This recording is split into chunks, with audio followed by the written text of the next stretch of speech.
C'est Lumière de la parole, bonjour, bienvenue ici par Dominique. Alors je suis heureux de vous accueillir en ce lundi 21 juin.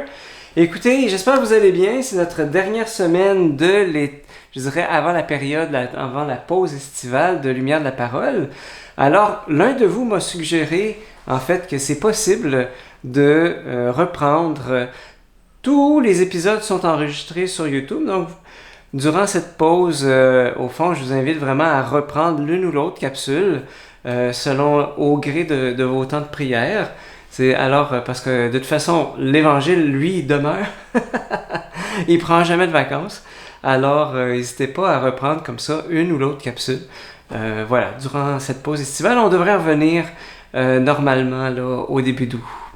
Alors, voilà, je suis vraiment content de vous accueillir. Mettons-nous aujourd'hui à l'écoute de Jésus qui fait le grand sermon sur la montagne. Donc, c'est dans l'Évangile selon saint Matthieu. En ce temps-là, Jésus disait à ses disciples, « Ne jugez pas pour ne pas être jugés. De la manière dont vous jugez, vous serez jugés. De la mesure dont vous mesurez, on vous mesurera. Quoi? Tu regardes la paille dans l'œil de ton frère et la poutre qui est dans ton œil, tu ne la remarques pas. Ou encore, comment vas-tu dire à ton frère, laisse-moi enlever la paille de ton œil, alors qu'il y a une poutre dans ton œil à toi? Hypocrite, enlève d'abord la poutre dans ton œil, alors tu verras clair pour enlever la paille qui est dans l'œil de ton frère. Acclamons la parole de Dieu. Louange à toi, Seigneur Jésus. Saviez-vous que l'on pose des jugements quotidiennement? Et saviez-vous que c'est bon? Hein? Là, je vous surprends, là. Hein? Je donne juste un exemple. Imagine que tu es en chemin, tu cherches ton chemin dans une ville ou en tout cas dans une région et que tu veux te rendre à la station-service la plus proche.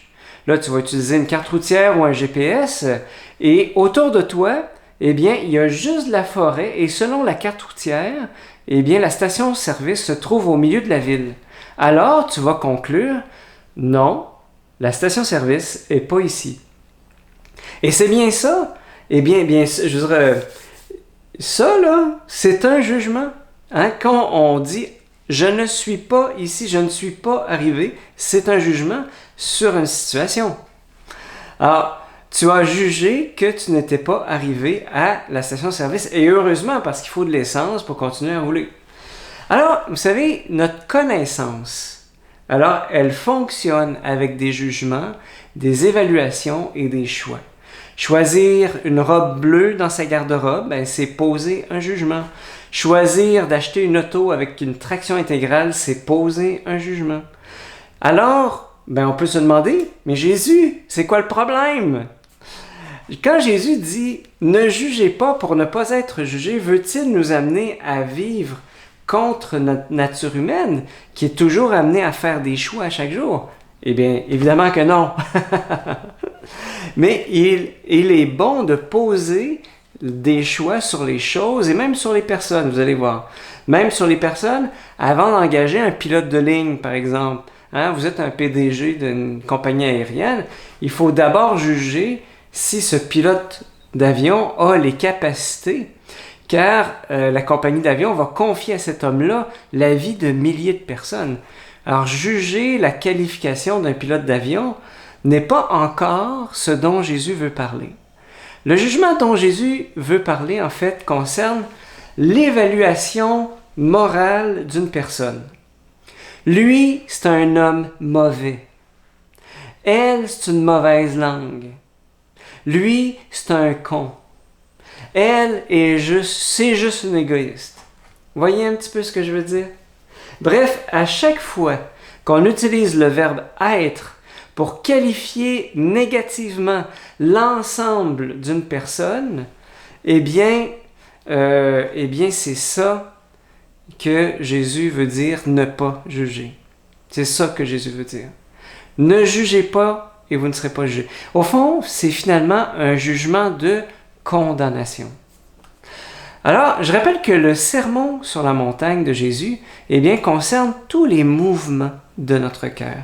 Et ce mouvement-là de jugement sur les autres, il est très difficile à contrôler. Très, très difficile. C'est du sport extrême. Vous aimez ça, le sport extrême? En voilà. Jésus nous avertit, la mesure dont tu te sers pour les autres va servir aussi pour toi. Donc, tu cherches à excuser, à faire miséricorde, voilà comment le Père va te regarder au jugement dernier. Mais si tu es impitoyable envers les autres, eh bien voilà le jugement qui sera utilisé contre toi et contre moi aussi. Pour ma part, ce péché-là, je le confesse quasiment tout le temps au sacrement du pardon. Parce que je suis loin d'avoir un cœur miséricordieux. J'ai tellement encore à apprendre, j'ai tellement des croûtes à manger pour vraiment avoir un cœur miséricordieux. Combien de fois la réalité m'a montré que mon jugement était téméraire sur des personnes, puis qu'en fait je m'étais trompé, que les personnes que j'avais jugées n'étaient pas ce que je pensais. Et bref, je réalise tout le temps que je suis pas... En fait, on n'est pas équipé pour juger parce qu'on ne connaît pas le fond du cœur. On ne connaît pas les cœurs. Tu sais, on se dit, on peut pas juger les gens quand on n'a pas marché dans leurs souliers. Tu sais, si j'avais passé par où cette personne-là est passée, eh bien, probablement que je la jugerais pas, tu sais. Enfin, il y aurait tellement à dire, hein? Souvent, je me suis demandé, en fait, comment faire pour avoir un cœur miséricordieux. Je ne sais pas si vous connaissez la petite Thérèse, l'enfant Jésus. Je l'aime beaucoup, beaucoup, beaucoup. Sainte Thérèse, dans son livre « Histoire du bonhomme », elle raconte les luttes immenses qu'elle a dû livrer pour ne pas juger. Et elle nous livre son témoignage, je vous le cite. « Oui, je le sens, lorsque je suis charitable, c'est Jésus seul qui agit en moi. Plus je suis uni à lui, plus j'aime aussi toutes mes sœurs. Elle vivait en communauté, donc plus j'aime toutes mes sœurs quand je suis uni à Jésus.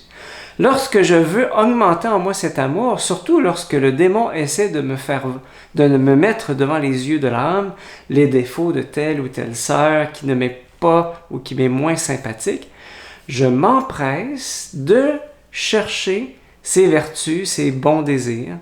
Je me suis dit que si je l'ai vue tomber une fois, elle peut bien avoir remporté un grand nombre de victoires qu'elle cache par humilité. Et que même ce qui me paraît une faute peut très bien être, à cause de l'intention, un acte de vertu. C'est beau, hein? La suite est très belle aussi, mais dans le cadre de cette capsule, là, je garde juste ça. Elle dit « Je m'empresse de chercher des vertus, des bons désirs. » Et si on faisait ça aujourd'hui, les personnes qu'on a tendance à juger, à condamner, à dire « Ah, cette personne-là, là, c'est... » Mais de se dire « Ouais, mais peut-être que... » Tu sais, je me rappelle une anecdote, là, il y avait un homme que tout le monde rabaissait, tout le monde disait du mal. Puis il y avait puis il y avait le sage du village à qui on essayait de convaincre que ce gars-là, là, c'est vraiment pas... Puis, à un moment donné, justement, on va le voir, tu sais, puis on va lui dire, c'est vraiment pas un bon gars. Mais lui, le sage, a répondu, oui, peut-être, je le sais pas. Je le sais vraiment pas. Mais il fume du bon tabac. Il a réussi à trouver quelque chose de positif à dire sur cette personne-là. Ça, là, il en va de la guérison de nos familles et de nos communautés. Parce que c'est un cancer. Le jugement contre les autres, c'est un cancer. Et dois-je rappeler que notre Église est malade? Hein? Que si on arrête de juger les autres, notre Église va guérir, vraiment. Puis notre propre cœur aussi va guérir. Prenons le temps de demander à l'Esprit Saint de nous soutenir dans cette lutte, dans ce grand combat du ne pas juger. Et vous ne serez pas jugés. Je demande à Jésus de vous bénir, au nom du Père, du Fils et du Saint-Esprit. Amen. Bonne journée.